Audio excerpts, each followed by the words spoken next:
the end of our last video, we were just starting to touch on the concept that within this cell here, D9, I have text and a number, and it's telling me March 1st, but I can see up here in the formula bar that it has 3/1/2012. Now, this is an important concept within Excel that goes beyond just dates. It applies to other things that we'll see in Excel, especially when we get into formulas and things like that. What I see within a cell is not necessarily the value within that cell. So in this case, I see 1-mar, but if I look up in the formula bar, what I actually have within the cell is a date. So it's a very important concept. Don't always assume that what you see within the cell is actually the value within that cell.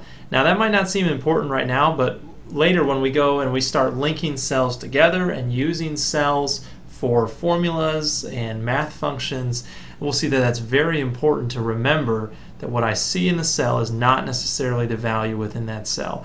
Now, one other thing to touch on with dates is exactly what's going on. Why does Excel recognize, first of all, what I'm typing, and how is it interpreting these dates? So Excel recognizes it because of the way it's programmed. It's programmed to recognize normal and common ways of entering dates. Now, if you're entering some sort of strange format or just your own custom format, it might not recognize that you're trying to enter a date. So you do want to stick with the more common types. But the better question is, how does Excel apply these different formats, and how does Excel understand dates? So that question can be answered by understanding what exactly it's showing here when it's showing 3/1/2012.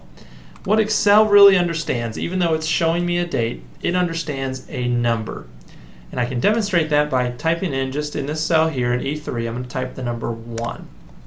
When I type the number 1, you can see it's in the formula bar as 1, so it's literally just a number in this cell. But if I come up here to formatting, and we'll talk about formatting more in just a minute, but I just want to show you this example. And if you notice, when I come down here to the date formats, it's showing January 1st, 1900.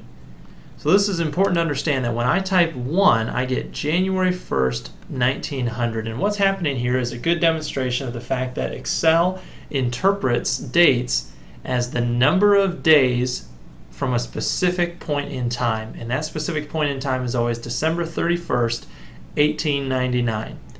So if it's a date after that, it's going to be a positive number. So a number of days after December 31st, 1899. And if it's a negative number, then it's the number of days before December 31st, 1899. So that's an important concept, because what that allows Excel to do is to show me a variety of formats.